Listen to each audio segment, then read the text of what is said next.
Okay, my name is Belinda Harrow, and I would like to welcome you to the 8th edition of Art Now and today's panel, Art Collectors, The Next Generation.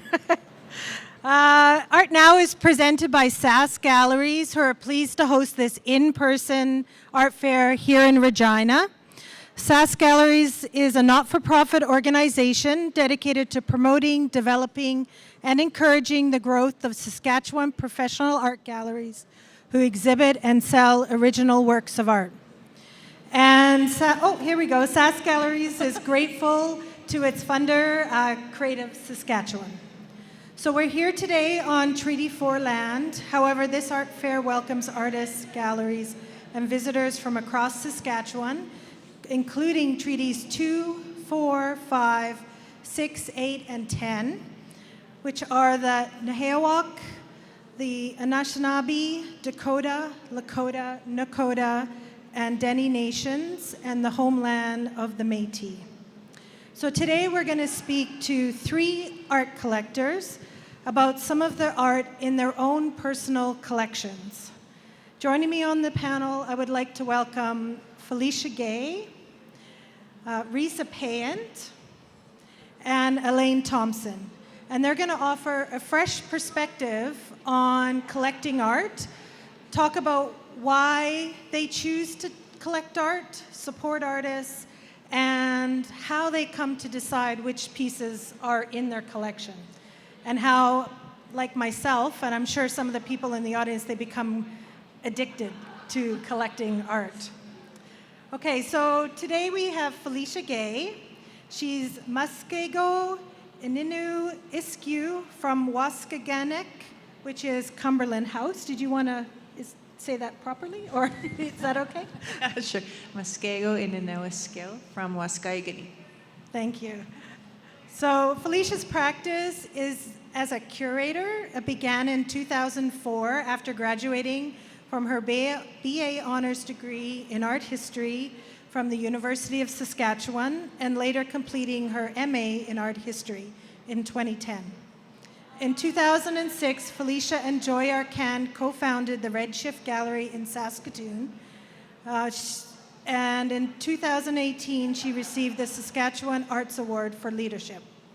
She is the Mackenzie Art Gallery's first Metakis Curator Fellow in partnership with the University of Regina. In 2020, she received a SSHRC grant for the Joseph Armand Bombardier Scholarship as a doctoral candidate. Her most recent curatorial projects include Beads in the Blood by Ruth Cuthand, Power Lines, The Art of Norval Morisseau, and the touring retrospective, The Art of Faye Heavyshield. Felicia and her family live in Regina, where she will continue to work as a curator, or continues to work as a curator at the Mackenzie Art Gallery. So thanks, Felicia. Next is Risa Payant. Risa was raised in rural Saskatchewan and has contributed to Saskatchewan's vibrant art scene through positions at Sask Arts, the Regina Folk Festival, and the Mackenzie Art Gallery, followed by executive director roles at Commonweal Community Arts and Planned Parenthood Regina. Risa is an active volunteer and the COO and principal consultant at Ivy plus Dean Consulting.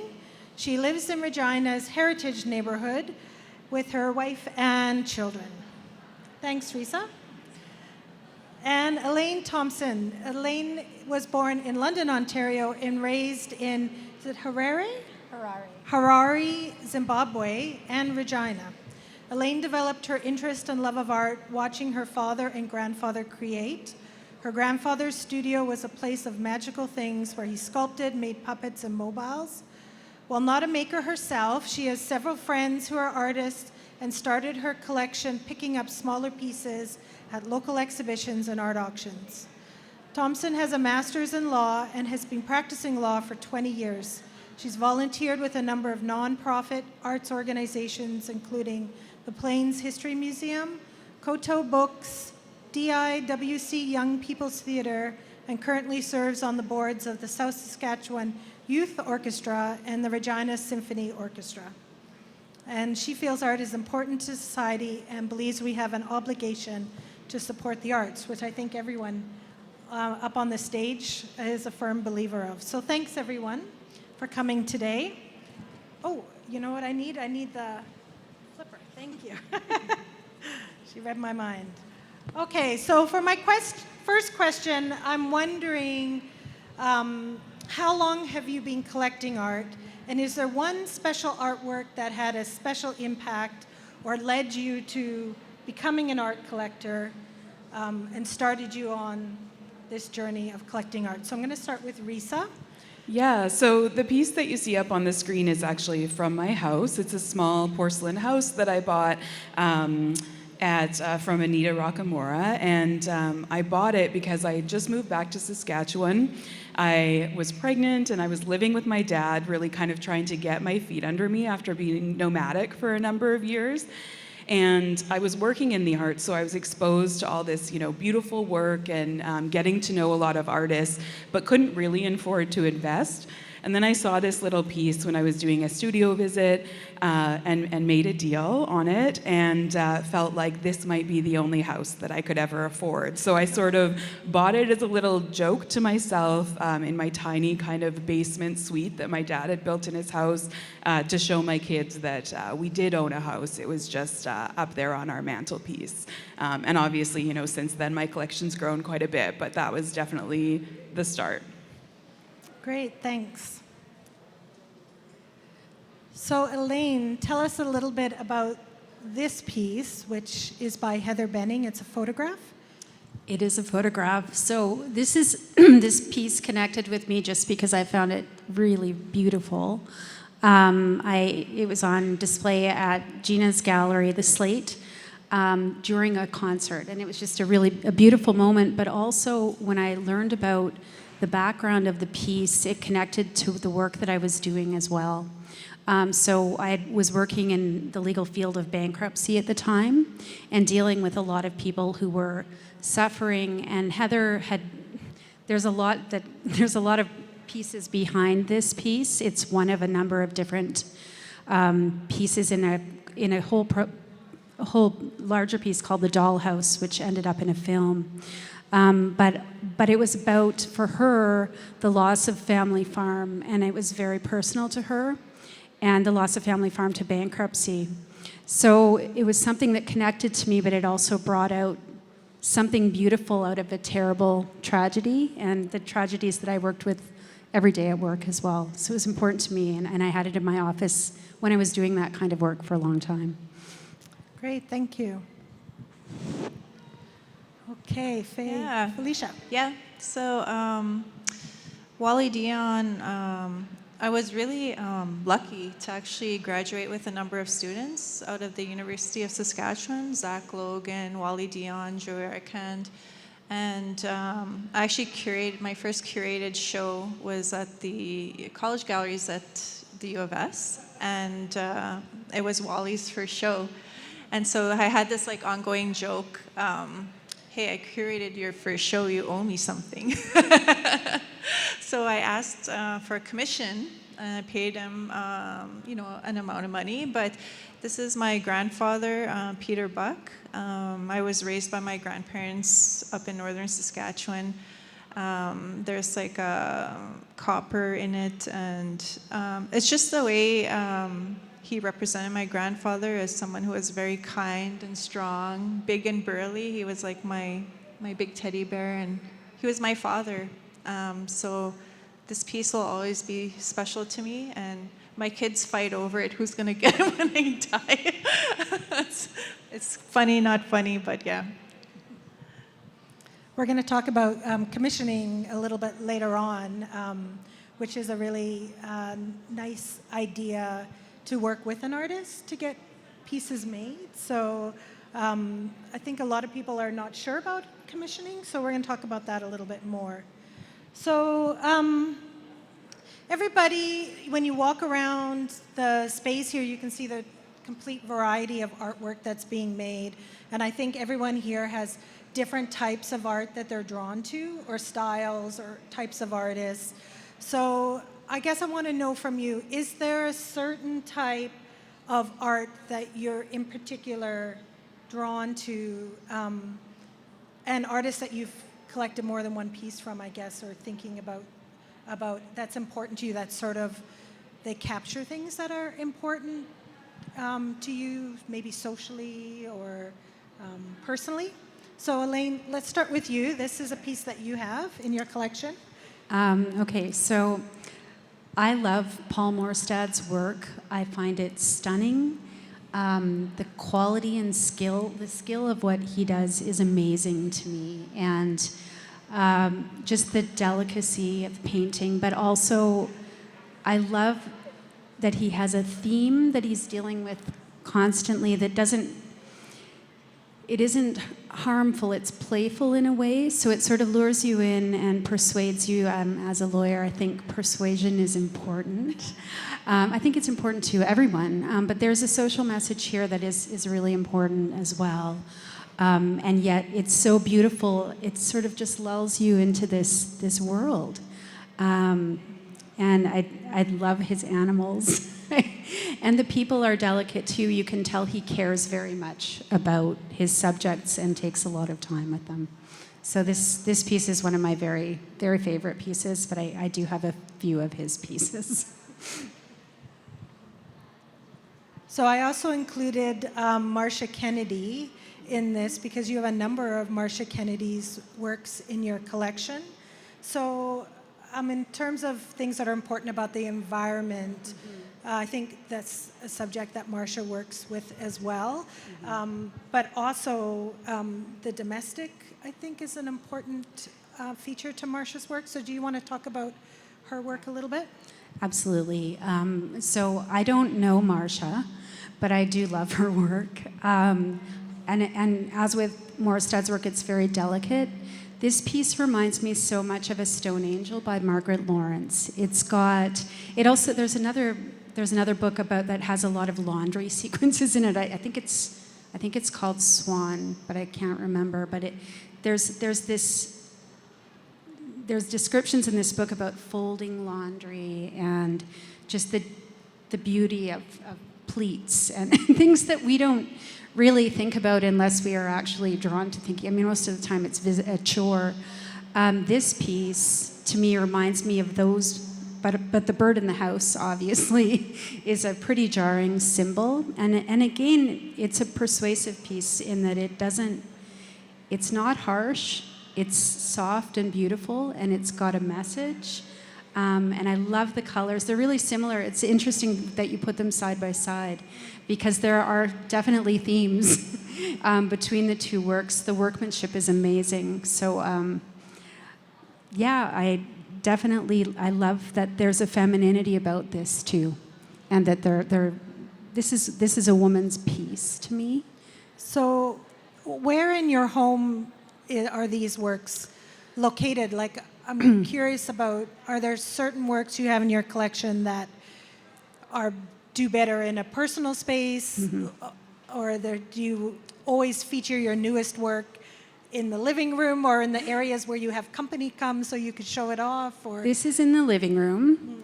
And I don't know, I have them throughout. I have some in the office. The Morstad I had also in my office in my old office. I've just moved, so I'm sort of reconfiguring my offices right now. So it's not in a place where it ought to be right now, so I'm not telling you where it is. But I assure you that it will be put in its proper place as well. But this is a living room piece for me. I have a wall with a lot of my favorite pieces, and there are themes on that wall having to do with home. There's another Heather Benning on that wall as well, which is the inside of the dollhouse, not when it's burning. and this piece, I'm trying to think what else is in that group. And I have not. I'm blanking. I'm sorry, Belinda. Yeah. All right, that's great. I'm always curious. I think as you start to collect more, I actually curate the work because I have too much art for my house, so I have stuff has to come down, and then I put new stuff up. But there's definitely certain pieces I want in certain spaces because they have an emotion or evoke a response. And the nice thing about owning work is that doesn't become less over time. I think it becomes more over time. That connection, feeling connected to an artwork. So I kept this one in, even though it wasn't an early one for you, and it's not the greatest photo, but I thought that they related these three pieces. Can you talk a little bit about Russ Uristi? Do you have just this one piece by him? I think this is my only Uristi. Yeah. Oh, that's wrong. My husband has he has the bears, a bear print, which is quite lovely. This is actually one of the earliest pieces I did buy. So I just thought this guy had character, and obviously I love animals. And we live in an area where there are a lot of rabbits, and I'm taken with them. I love their antics. They're so beautiful. And you don't have to convince me. Yeah. Yes, that's right. Yeah.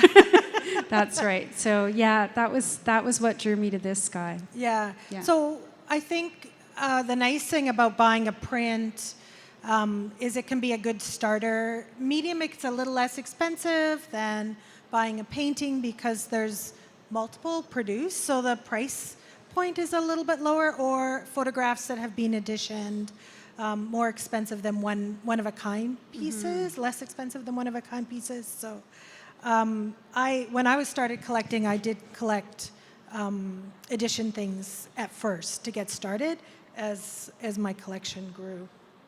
And I started to spend more money over time. Okay, so Felicia, we have this piece here by Adrienne Stimson, which is in your dining room, and you've got most beautiful wallpaper. So tell us a little bit about this piece. Well, again, I think it's a lot to do with relationships, what I collect. So over the past 20 years, I've been working with a lot of Indigenous artists from all over the place. But again, Adrian was a classmate of mine when he was doing his master's, and I just thought he was the most handsome guy I ever saw. Lucky my husband's not here, but he was so charming, so kind, and I've been really lucky to have been able to curate him in a number of shows, and I really felt it was important to have something of his in my home. And as a northerner, the buffalo is not like a major icon for me because I'm Swampy Cree. I'm from up north. Would have made more sense to have a big moose or a fish. But I just felt like being here in this territory, and even in Saskatoon when I was there, it's kind of an ode to the territory I'm in. Yeah. Yeah, Adrian is very known for his bison imagery that's in his work. And he's an amazing artist, and his work is still really affordable, amazingly enough, I think, considering he's won so many amazing national, international awards.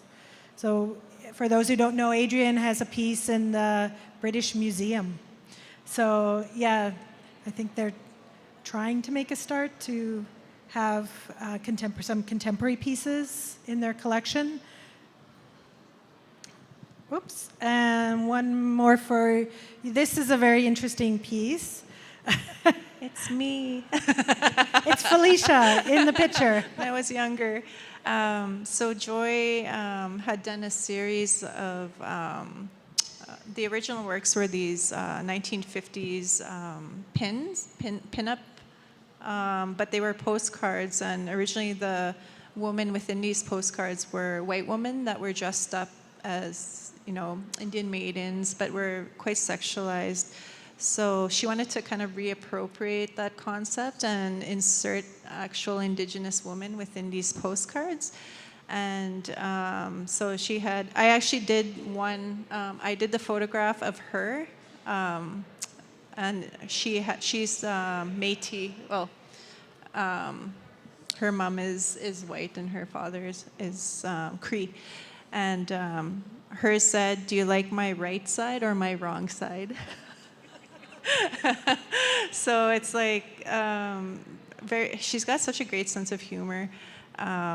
So this was something like I wanted to hang on to just for that memory. Like it might seem a little bit like, I don't know. Sometimes I feel funny I'm putting myself up on the wall, but my kids like it. And the cool thing about this one, they did a series of this in Toronto, and they had them all on these bus shelters. So this was one of the pieces that was on this bus shelter, yeah.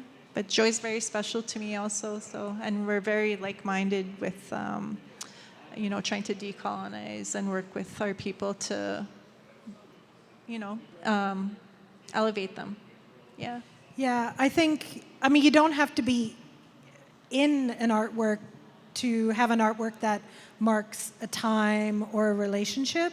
I think that's one of the nice things about collecting art is often you'll have something that reminds you of a person or a time, and they continue to have that reference for you. It is like a little time capsule, really, which is nice. And it's nice for artists, too, to be able to, when their art is collected, I think they come across them later and kind of forget. You were talking about a story about David Garneau, how you were looking at this collection and there was like a self-portrait of David by David. Yeah, I was just mentioning that. Yeah. And I still have to tell him that when he's around. He's probably forgotten that piece ever exists. Yeah, I found a self-portrait, and he was so young. He looked like a kid, and Yeah. it's like, I don't know how old it is. So yeah, I think art is an amazing for that, its ability to do that. And then the third one I included here is this Alan Sapp piece. So I don't know anything about, how did you get this piece? Because Alan Sapp is well collected, and he's aspirational for a lot of people because he has passed away and there's only so many of his works around. So I will have to admit something. I didn't buy this piece. It's a funny story. And as you say, I was always aspiring to have an Alan Sapp piece, but I never thought I would actually own one. The reason being is, like I said, I was raised by my grandparents, and this piece, it's his grandmother making bannock. And, I grew up in a home that was similar to this with a wood stove, like no plumbing, and watching my gran, make bannock and what have you. And she wore the exact same, so like her apron was shorter, but she had very curly hair like me and would hide it under a French beret. And she wore those kind of dresses. They were handmade. And my friend, Lisa, she's a lawyer actually, and she was telling me how she didn't really care for this piece. And I just piped up, "Oh, I'll have it." And she gave it to me. And so it wasn't framed, but I got it professionally framed. And she saw it in my house. She's like, "Oh, it looks so good. Can I have it back?" I'm like, "Nope." No, it's mine. Yeah, but Alan Sapp was, I did an honor exhibition for him the year after he passed away, and there's so many beautiful pieces. Like he did really realistic paintings as well. People often think that he could only do this abstracted art, but he was an amazing artist, and just so close to home, near Meadow Lake, and yeah. Yeah, I mean, he's so popular in my work with the Sask Arts Collection. His work is often asked for, and we have some really great pieces from the 60s that are really nice. That's nice to share. I think that he doesn't just appeal to Indigenous people. He appeals to everyone because everyone grew up that way back in the day, right? And he's one of the few artists that can really relate to a lot of people, I think that's why people are so sentimental or appreciative of his work. And he was a really kind, beautiful person himself. It relates in his work. Yeah. I think, his work is really terrific. So, Risa, I'm going to skip ahead. This is a photo I took in your house. So this is sort of a salon-style hang. I have one salon hang. It's something collectors who collect a lot of art often have to do because they start to run out of wall space. So the two pieces that you mentioned were kind of special to you on this wall. I mean, it's all special. Was this drawing by Brendan Schick and the beaded piece by Stacy Payant. So do you want to tell us a little bit about that? Yeah, I think it's interesting that you point out this lawn wall, because the reason I do that is that I hate hanging art. And so we bought our house actually just a year ago, and I wanted to maximize wall space to the largest degree to never have to take down and put up new art. So I've got gaps that I'm constantly filling with that. But yeah, that's why I take that approach. In terms of these pieces, I think like Felicia, one of the benefits of working in the arts and getting to develop relationships with artists, I think, is that then, you're often seeing their work first, or I know for me, a lot of times, a lot of my earlier work I would do in trade with artists. So I'm an arts administrator. I would say, listen, I can write you X number of grants, or do your taxes, or, write your final reports, all these things that a lot of the artists I knew didn't want to do. And I'll build up sort of equity in you, and then eventually you can gift me a piece that kind of feels like comparable to the work I did. But these pieces I did purchase. So the first one was Brendan Schick. And I bought this from his first solo show at Slate Gallery.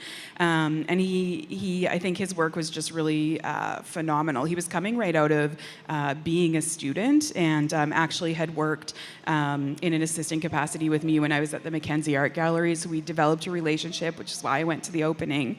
And I just loved, my sort of taste in art is I like a little bit of the uncanny, or a little bit odd, or things that maybe you don't see every day, which sometimes is things that are like brightly colored, or a little bit kitsch. But in this case, I just thought there was an uncanniness to the way that he made these sort of detailed drawings. And I knew from working with him that his practice was really obsessive, and he would draw and draw things sometimes like hundreds of times. And I just really loved that kind of obsessive nature that came through in the drawing. And so I had purchased this piece from his solo show, and he wrote a really lovely, he had it framed for me. He fixed the frame recently, and he wrote a really lovely note on the back, which is always like a nice, touch, I think, for longevity. And then I think similarly, this piece by Stacy Payant is one of the most recent pieces that I have purchased, and Stacy is actually my neighbor. So I lived across from her for about 10 years before we moved into our new house, and our daughters are similar ages. And when I was at Commonweal Community Arts, we did a project together during COVID where we were doing kind of, it was called Artful Isolation, so isolation-based art activities and projects that would come out each week that people could do in their homes, people of all ages. And I worked with her on one that was about symbolism, how you can represent yourself through symbolism. And as part of that work, she said she was thinking of symbolism a lot because she was creating this piece for a show at Neutral Ground. And then the Neutral Ground show happened, and I just sent her a text, and I said, I saw your piece in the window at Neutral Ground. It's absolutely stunning. Just like, I love it, and if you're ever looking to get rid of it, like, please keep me in mind, kind of thing. And at that time, she said no, it's a piece about her family, and that she really just wanted to hold on to it. And I was like, absolutely, like, let me know if you've ever got other work that I could come look at.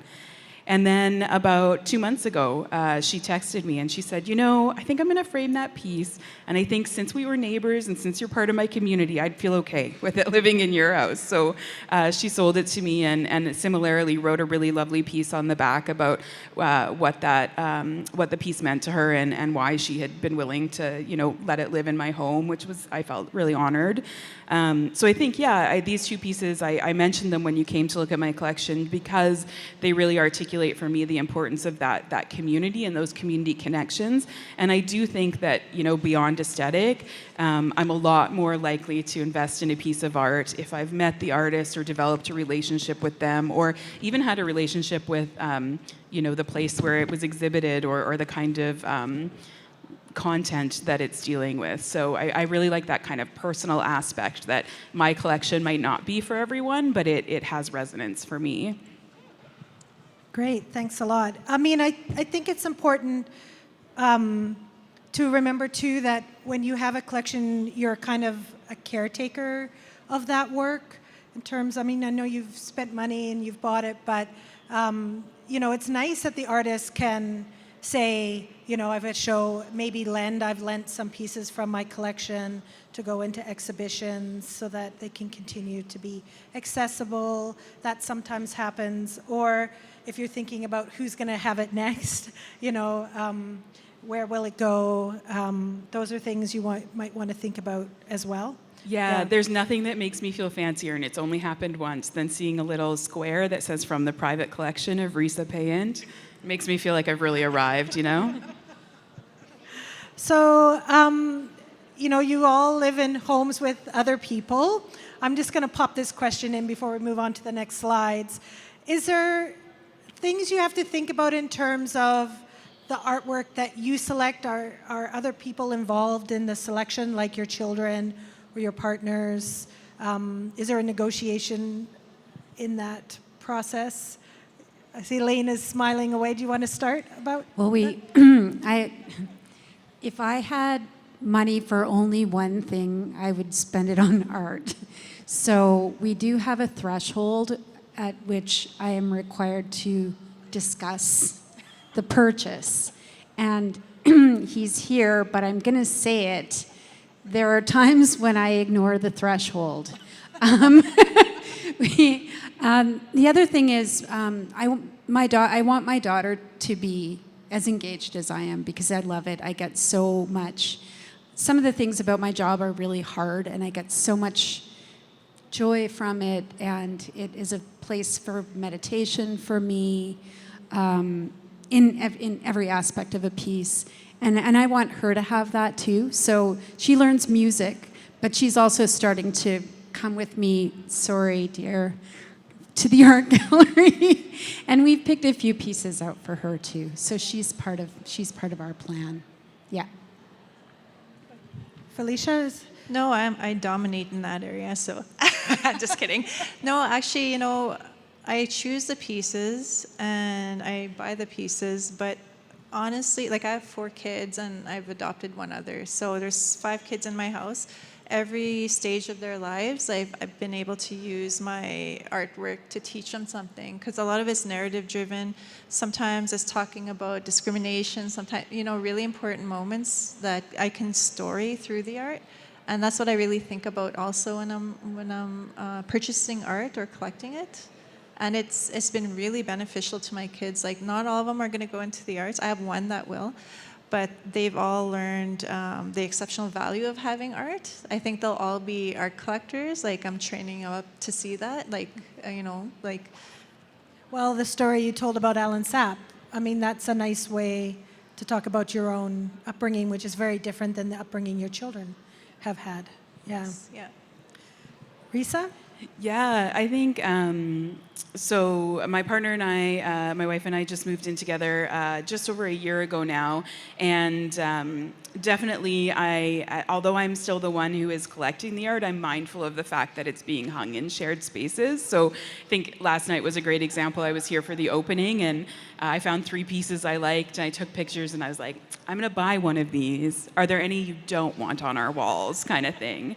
And we've bought some pieces together as well. But I think my kids really take for granted just how much they're exposed to the arts, I think. And they've started to notice now, they're 11 and 14, and they've started to notice, I think, as they, are going into other people's homes and they know, they've got their friends who are friends because I'm friends with their parents and their houses are very like ours. And then every once in a while, they'll go into a school friend's house and they'll be like, oh, I see what my mom's been saying about how nice it is to have art in your home and how important it is to support the arts in your community. But I think my favorite story is that I have a nude that was hanging up in my bedroom at my old house and is quite large, and so it just sort of made sense to put it in the hallway on the way up to the kids' bedrooms in the new home.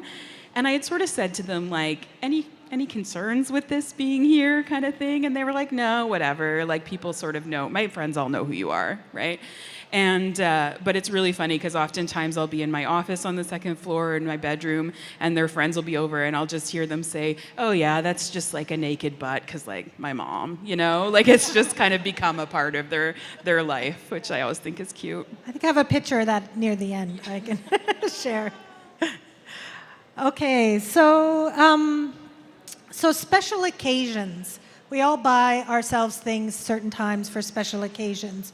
So I wanted to talk, I asked you in advance, was there anything that you had in your collection that marked a really special occasion? So Felicia, we're going to start with you with this beautiful print by Christy Belcourt.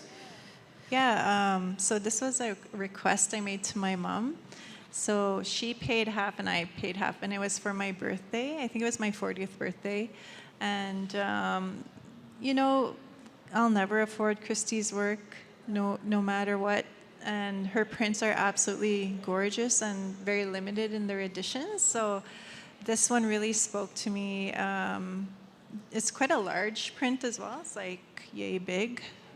And it dominates my living room, but it's so beautiful because, where I come from, Cumberland House, like it's an island right on the Saskatchewan River. So the river is something that's really important to me, and fish and fishing and, and looking at creatures as relational beings, like sentient beings, and, the concept that they're fasting under the ice and how, there's no differentiation between the sky and under the water. I just think it's so beautiful. Like, I just love this piece. I think this was part of the show at the Mackenzie, was it? Did this piece come? The original OG one, yeah. Yeah, so I could touch it, but I... So, artists like Christy, who work is so incredible, you can go out and enjoy it in public galleries, and then prints are a way to be able to bring a little bit of that home that's more affordable. And I did notice, because I follow her on Instagram, she's got 20% off for the next 20 days. Yeah, she's got some new works out. Also, all the proceeds go to... like her water water charities. protectors, Yeah. and she also has a winter camp every year, and it helps Language support camp. them. Yeah. Yeah. So, beautiful work. That was the most amazing show at the Mackenzie when it came. I didn't know this artist, Riel Ben? Yeah, Riel Ben. He's Sue from Bird's Tail in Alberta. So when Joy and I were running the Red Chef Gallery, an artist run center in Saskatoon, I got to know who he was with a fellow curator, Kathy Mattis. And, he's such a funny kid. He's self-taught. So just in the library at his school on his reserve, he taught himself how to paint different genres and instinctively knew to insert himself and Indigenous narratives within these genres without ever being told that was a thing. Like, it was already happening, obviously, but it was striking that he just knew intuitively to do that. So he had a show at the Red Shift, and that was it. And then my husband actually surprised me with this print by Riel, and I just love his work. One thing about him is that he has a character, like a trickster figure in a lot of his work. And he also always inserts a butterfly because he actually lost his brother to a suicide. So that transformative figure, the trickster, in his pieces are always present to commemorate his brother and how his brother can still move within the work. It's really cool stuff. Riel's cool. This is not a great photograph, but is a really terrific piece. Is it a drawing by David Garneau? It's a print. Oh, it's a print. Yeah, it's a print. This piece I thought was really cool. So I'm half Scottish, like my father's Scottish, like from Scotland. But he moved away from Canada when I was about 2. So I've never really related to that side of my family. I was raised by my Swampy Cree side, but obviously there's signs that I'm mixed. Sometimes people think I look quite ambiguous. Some people know I'm Indigenous, some people think I'm something else. It's something I've dealt with my whole life, and I really like how David identifies this as mixed blood, where you can either see a rabbit or a duck. like when you're looking at someone, but it's also pinpointing something that's quite a bit darker and really critical in how we look at identity and the politics of skin and that sort of thing. So yeah, I like it. Okay, Risa, this is Maya Stark came up in all of you collect Maya Stark, so I thought that was quite interesting. Tell us a little bit about this, and I included your beautiful healthy plants. Yes. Because I wanted to give a little bit of a sense of like the art in your home. So this piece. Yeah, so I think Maya Stark is probably one of my favorite Saskatchewan artists right now. I have a piece in my bedroom by her that I purchased a number of years ago. And then, as I said, you know, my wife and I bought a home together last June. And, you know, being queer, I think we talk a lot about that maybe some of the traditional models that I think both of us had tried to pursue of relationships in the past really aren't a fit. And there's something really wonderful about the way that we're building our life in a way that's like authentic to us. And how that's relevant to this is that, you know, neither one of us felt all that concerned about getting married or having any sort of legal ceremony. But when we bought the house together, the two things we wanted were we wanted nice rings to be able to wear to say like, look, we're married. Now we bought this house together, and we also wanted to buy a piece of art together. So we took possession of our house on June 13th, and later that day we went in and we saw Gina at Slate, and we knew we wanted to buy something by Maya Stark and make an investment on something a little bit bigger, especially while she's still relatively early in her career. You know, it's still somewhat affordable for us at least. And so we looked at all the pieces and finally stuck with this one. And I think for us, you know, like I said, I really like that uncanny, things that are a bit maybe like odd or uncomfortable. And I think my wife does as well. I think that's fair to say. She's in the audience. I feel like I'm talking about her like she's not here. And so we purchased this, and it sort of makes us laugh because this is actually our dining room. So it's hanging right like beside our dining room table. And we didn't think anything of it, but we hosted Thanksgiving for the first time with both of our families last fall, and a number of people were like, really, the dining room is where you wanted to put the like frog gut thing, and but that's where it lives, and we love it a lot. Yeah, I think it's nice to have some physically bigger pieces to anchor spaces, and it's those special occasions when you can use it as an excuse to get something. Maybe often physically larger means more expensive. So along that line, let's talk about this one, Elaine. Okay, I just want to go back to the Maya Stark piece, because yeah. I have actually a room full of the art that is weird according to my family that I love very much, but it's my secret room, and there's actually a Maya Stark piece in that room that I absolutely love. But and I also like Brendan Schick, so that's interesting. So yes, this was the piece that my husband surprised me with for our 10th anniversary, and it's amazing. And we have very conventional friends, which is why we have the room in the basement. And so one of his, I shouldn't even say this, but one of the things he said when he was looking at the pieces was, I don't want any hidden penises, please. And apparently there aren't any, although I'm often searching it, because I think there's probably something in there. It's just a gorgeous piece. It's gorgeous. It's right at the top of our stairs, but you can see it from the living room, and I see it I'm always looking at it. I'm always stopping. I have some other Zachary Logan pieces as well. I'm a fan of Caravaggio, and I have a feeling that Zachary Logan is also a fan of Caravaggio for a lot of different reasons. Some of his other pieces, I think, are more reflective of that, but the composition of this piece is just amazing, and color.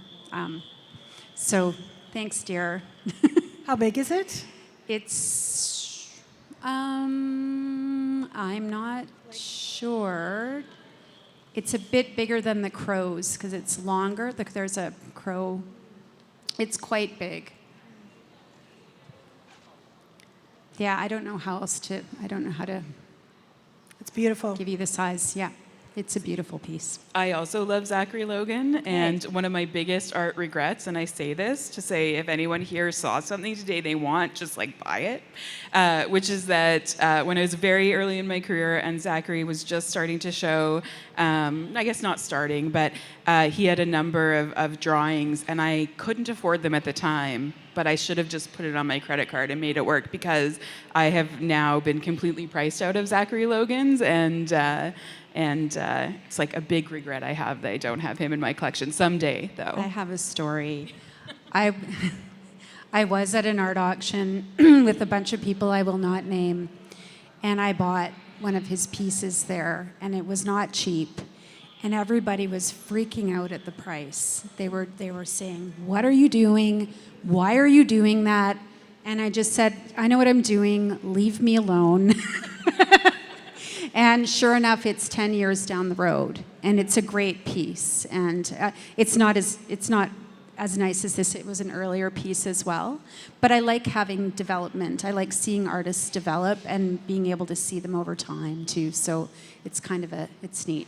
Yeah. I feel lucky that I could. Zach actually was a member of the Redshift Gallery back in the day, because we graduated together, and I remember he couldn't transport one of his paintings to the gallery for our members show, and it was a huge painting. If you don't know Zach, he has a lot of self-portraits where he's naked, and this is one where he was wearing a big winter coat with, his parts. But he strapped it to his little car from across town and drove it to the gallery. Yeah, I always remember that. It's so funny. He wasn't even worried it would get damaged. Oh my gosh. Well, that's hilarious. Okay, so I wanted to talk a little bit about commissions, because commission feels a little bit like that next step. I think as a collector, some people don't really think or know that you can get work commissioned. It might be you have a physical space that you want to have a certain piece, a certain size, or there's an artist you like, and so you want to request that. And you can go to your dealer and the galleries, and they'll tell you if that artist does commissions or not, and you work through the gallery representation. The other reason you might want to do commission is because you want a personal thing. So here, Risa, we have these beautiful little portraits. Tell us a little bit about getting these commissioned. Yeah, so these are portraits of myself and my daughters. So I was a single mom for most of their early life, really just in the last 5 years that I've developed a partnership. And so we were really just kind of like a team of 3 for a long time. And when I worked at Sask Arts, one of the programs that I supported was the PEI scholarship, which was for emerging artists across all disciplines, student-based artists to practice. And there was one young woman who was from rural Saskatchewan named Bronwyn Schuster, and I was really, really taken by her. She did end up getting a scholarship that year, and I had helped her with her application. And she was self-taught from East End, Saskatchewan. And what she did was every day she would do a new self-portrait in the style of, another artist, right? She would look it up on the internet, I think. It was just, her work was so interesting. She was 17. And so a couple of years later, I, had kept in touch with her, and she had moved out to Vancouver and knew that I did my undergraduate degree at the University of British Columbia, and just asked if I had any contacts in the arts there, and, was trying to build her career. And we got to talking about one of her projects, which was she was trying to go back to that sort of history of self-portraiture, but do portraits of other people with 100 portraits in 100 days. And because I have so many friends in Vancouver, I ended up just flying out with my daughters for a visit, and we went to her studio 3 days in a row, and she did a portrait of each of us in those days. And it's just so lovely. My daughters, like I said, are 11 and 14 now, and especially the little one, Ever, just is so awkward in this portrait, and I love it, actually. It's so her. I know. She just looks so doofy and silly, and it makes me laugh every time I see it. And so yeah, it sort of had captured a moment in time, and also had that connection to a young artist originally from Saskatchewan and in rural Saskatchewan too. I think it really spoke to me, her story too, because I grew up in rural Saskatchewan, not being exposed to the arts, and I think to get involved in the arts when you come from a place where there's potentially a dearth of the arts, I think is just there's something to that that's like really magical. And so these are the things I think of when I see this work, and it was just neat. Like, you know, we sat for those portraits, and they weren't done from pictures, and that was also just kind of a really interesting experience that I hadn't had before. So That's great. Now, this piece is really special. I remember when you talked about it on social media. So Maya Stark again, do you want to talk about this piece and how it came about? Yeah, I actually knew Maya. I sat on the Craft Council's curatorial craft committee. That's not my expertise, but I learned so much from the craft community. So I was, I don't know how to explain it, but like Indigenous stories are usually gifted. You don't just take them and retell them. You have to be gifted the story. And for some reason, my mom never shared too many stories until I was much older, and didn't share any stories with my younger sister at all. And one of the stories that she taught me, I'll just say briefly, but it's really about what you do when you lose a child, or someone where there's not going to be any closure for their death. So there's actually protocols and way to do that within this story. And it tells about a little toddler who wandered into the forest. And robins in a Cree culture are very maternal creatures, and they followed her and tried to save her. But it ended up she passed away in the forest, and they were so sad about it, so they covered her up with twigs all night. They covered her body. And they were so tired, and before like it became day, before it became light, they sang an honor song for her, and that's why they say the robin sings at night. And so, you know, people may call it a legend, but I know that the story was meant to show folks how to deal with this type of death. And in Cumberland House, where I'm from, they don't do it anymore since COVID, but we would have 3-day wakes. And I thought this was totally more like common when I came to the city, to have a 3-day wake, and nobody would leave the room, and there was singing all night and eating. So I was really shocked that that didn't happen very much. And even in the story, it's 3 days, 3 days. Like that number 3 is throughout the story. And so that year actually, the year before, my mom passed away from cancer. And so to honor her memory, I asked Maya if I could share a story I wrote. So I actually wrote the story down in my own way. And I asked her to read it, and I asked her to make some art. And she was nervous, like she wanted to honor the story, but I let her do it. Like I didn't interfere with or give any kind of parameters. That's the best kind of commission, people, is to ask and give initial asks, and then step back and let the artist do their thing. Yeah. So this piece will always be very special. And robins are just the special symbol to me now. I should tell you this, it's really cool, because I never thought I'd come to Regina, and I couldn't find a home, and everybody said, cathedral, and I loved the neighborhood, the shops. Couldn't find a place, and this old guy was my real estate. He was like old school. He didn't even like print stuff. Like he brought forms, and you know what I mean? Like he was so old school. And he found the listing where I'm living now. And when I went to look at it, there was a robin nest right on the door, and I knew that's my house. So yeah, it's just love it. Very nice. Thank you.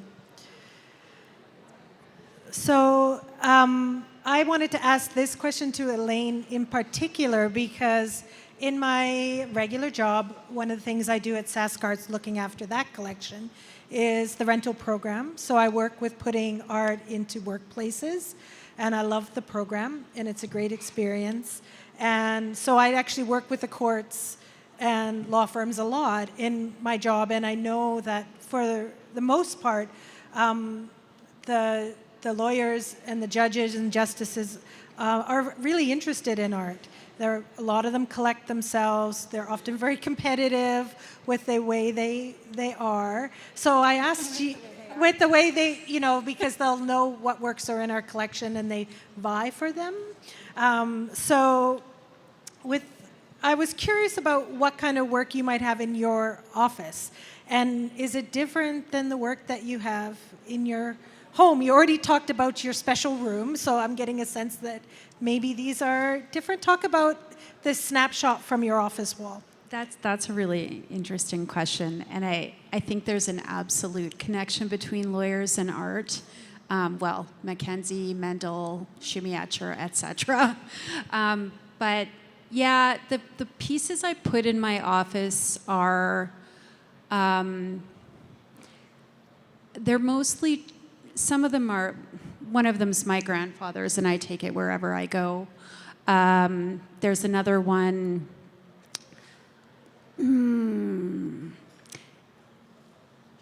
they're chosen to actually give people things to think about. So when they come in, I can talk to them about something. Or they might just see it and come in. All the assistants have these little bowls of candy. I like to have things on my wall. And I do change them up. But again, I try to make them fairly neutral and I don't put a lot of political art in my office. I work for the government. So I'm trying to be careful about that because it's personal to me. That one piece that's sort of sideways is my niece's drawing, just so we know. It's quite a melange. I don't know what else to say about it other than, when I'm having a really hard time with something I'm working on, and I do a lot of writing, I'll just get lost in a piece sometimes, and it helps me to sort of reconfigure, think about composition and how I'm organizing my ideas. Yeah, I don't know. Yeah, I think art can definitely be icebreaker, whether if you have it in your workplace, if you have it in your dining room, if you're having friends for supper or family over. It gets conversations going, which is always a nice thing, especially in the workplace, I think. Do you have anything, Felicia, in your office at the Mackenzie? Do you have a space at the Mackenzie that you work? They need to give me an office. Just kidding. Not yet. I just have fun, quirky stuff, but I don't actually have a wall. How about you, Risa? Yeah, actually, I just moved. I had office art and I had home art. And honestly, I have worked in the arts primarily and in nonprofits, so I am under a lot less scrutiny, I think, and I'm able to kind of be a little bit more myself at work, yeah.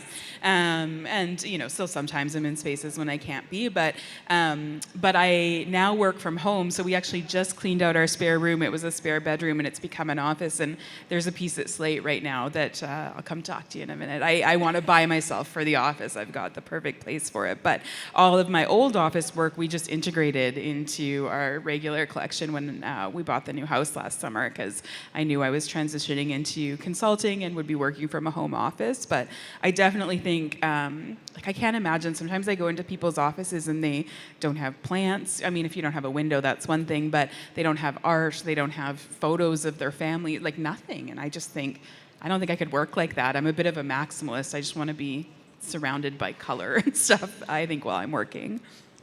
Belinda, the work that you put up at the courthouse is quite stunning, and there's a lot of different pieces, and I just wanted to say, before I worked in that environment. I work in a different environment now, but when I was working at the courthouse, we would often talk about the art, and I talk about it with all the different people who worked there. And I know that service that you provide is really valued, but some of the pieces engender some pretty interesting conversations back there. So you're influencing. I do try to always put a few challenging pieces in and give them something new, fresh to talk about. But the courthouse did put work in the spaces, in the public spaces too. That's alone, and those are interesting, thoughtful pieces as well. So I mean, yeah, that's almost another whole topic, but, you know, art in non-traditional spaces, like outside of galleries. That's why I think the home as a collection is such an interesting place to put art. It's different than when you see it in a gallery. Like when you pick a work off one of these displays and then you take it into your home, there's a different context that can be applied to the work. It's, you know, embedded with all of the personalness that comes from your home or your workplace. And yeah, it's really, I think, an amazing thing. That's why I like to move my art around when I can, but usually it's because I'm trying to fit something new in. So when we think about new things, I'm wondering, what is the thing that you are aspiring? I heard, who said that they want to buy one piece of art a year? Was that you, Felicia? You posted today on social media? You're hoping to add one piece per year. Sorry, yeah. Honestly, like my background and my relationship with art, I never thought of collecting art. I really thought of it as something that's quite classist and just didn't fit my realm. As I began to work in the arts through artist-run culture, you know, I saw the importance of really positioning myself to, like, when I can, help artists, especially regional artists, Indigenous artists, and showcase them in my home. But I think it was something you said that kind of inspired me, or maybe it was Gina when I talked to her about, you had a layaway plan or something. And I was like, oh God, I didn't know that could be, you know, like. Yeah, we were talking about that. A lot of galleries, it's like a payment plan. Yeah. So that you can buy something that's maybe a little more than you have available at the moment. Right. When I think most people start collecting, they start small. Yeah. Smaller, physically small, or smaller prices.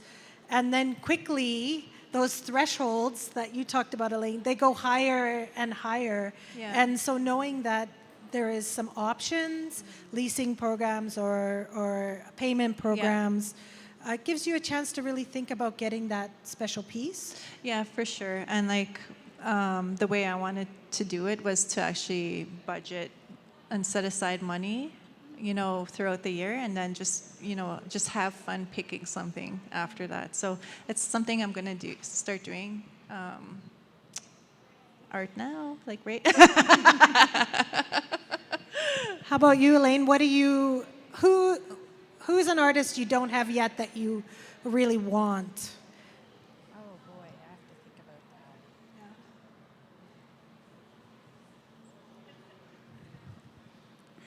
that. I am currently in the midst of buying 3 pieces. Gina tries to force me to take them home, but I like to pay for them first. Sometimes that means they're with her for far longer than she wants them taking up space. I'm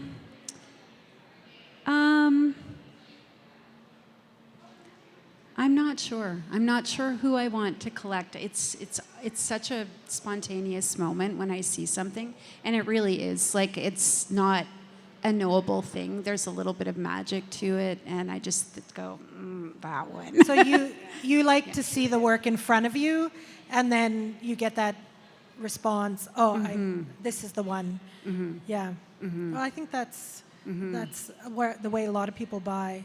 In fact, Risa, you bought a piece from here last night, exactly that way. Yes, that's how I buy all the art. I actually, as I said, you know, I was living in financial precarity when I kind of was emerging into adulthood, like I think most of us are emerging into adulthood, and yeah, it really did benefit from, I think, relationships with artists. Like I said, I did a lot of trades, and also folks like Gina who were willing to say, like, you know, would be like, Gina, I can give you $100 a month, and that's going to be a stretch, you know, which was really thoughtful. And again, you know, I try not to take advantage of those sorts of things, right, and to be really thoughtful. But now I actually, the 3 things that I put most of my money towards are art and travel and donations, philanthropy. And it just sort of speaks to what I value. And I do think that, you know, that that I have a responsibility to support local arts, and that I think a lot of people think about that like going to plays or going to the concerts, and we do all of that stuff as well, but that I think it's really important to invest in visual art and sculpture and craft as well.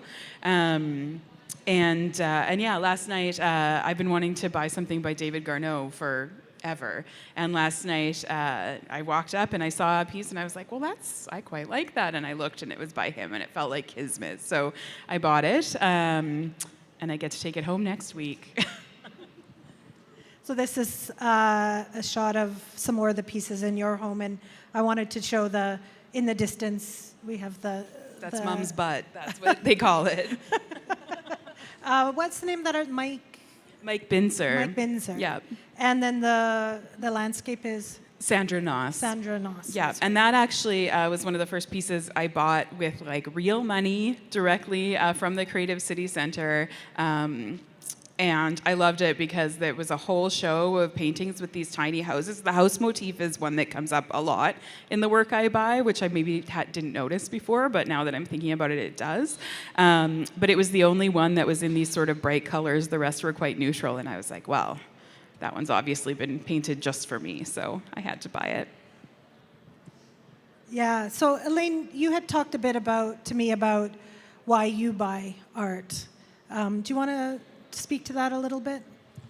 Well, there are lots of reasons. Some of them are very selfish, but I love stories. And when I find a piece that touches me and tells me a story, or that's something. But one of the real reasons I buy too is that I want to have artists in this city, and I want to be in an environment in a place where we have art as a value. It's such an important part of our lives, and it is really weird when your kid goes to someone's house and there's nothing on the walls and they come home, or those kids come to your house and they're laughing at some sculpture on the floor because they just can't figure out why anybody would even have that there. Right? But I think it gives us the ability to think about things and really think about what's important. And there's a relationship between art and life that it's just so profound to me. I mean, art's the thing that lives through history. It's the thing that lives our stories and our art. And all the other stuff's kind of fun, but I think it's really important. So, yeah. How about you, Felicia? I mean, your works that you have in your collection, probably the most intimate. You knew most of the artists personally. So what are you hoping to add to your collection in the future? Or who? Right. I mean, who are you working with right now? I think like a lot of people, I do like the whimsical and uncanny, fantastical, and it really, all of it is narrative-driven, story-driven, things that make me happy, things that give me joy. And I think just part of my nature, I've always been really community-minded, so it's always about upholding artists and even if they're friends, even if they're not, it's just something I want to teach my kids to do also, is to, even if it's not in art, but just to support people in different ways. And I've always done that, even with the Redshift Gallery, I didn't pay myself. It was all to support artists and get them a start. One thing I will say too is that I just kind of thought of as we were talking was that it's such a nice way to also teach family and folks that come into your home that it is accessible, and even things I've learned I can relate to people. Well, you can have a layaway plan, or you can do a trade. Like, you have beautiful beadwork, you can actually trade another artist for a painting, or you can visit these commercial galleries and actually buy something. It's for you too, and I think that networking is kind of integral for a collector to also do, because all in all, it supports the entire cultural landscape, right?